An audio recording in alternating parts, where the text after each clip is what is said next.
Sé lá Spàinntis a hamnaú agus leis sin seo Còig Criomagan mun Spáin. Còig sé Spàinntis in canan is cumanta san túl is sé Mandarin. Ha mu chichid kiet is kerit millen caprien gu fillete sé Spàinntis in canan official san túich a canan ille it in anjacha kudach maar. Bascach, Galician agus Catalan.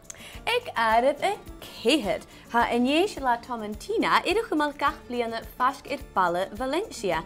Bí duine a satal homatoon bóg cachachéile na sráin. Cosán a hat dhéanamh seo háfáinach son tolachas agus bórsa. Tuki mi sin. Ag trí fish animal ille sé rí nan taraf a vis a gal áte an Pamplona túf a tuat na dúche. Bí na kieten de gúne a séú ina sráin gachéad, bí duine a féchan di rí falh, bó hia taraf sa bhéil kutimte víle agus 3 púnt fed ga víon son sin eicein.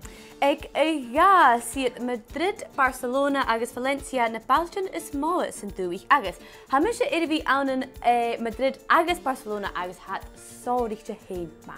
Ag a hún in bíag is cumatas a Spáin, paella, empanadas, jamón serrano, chorizo agus churros. Oh, fine, Lana.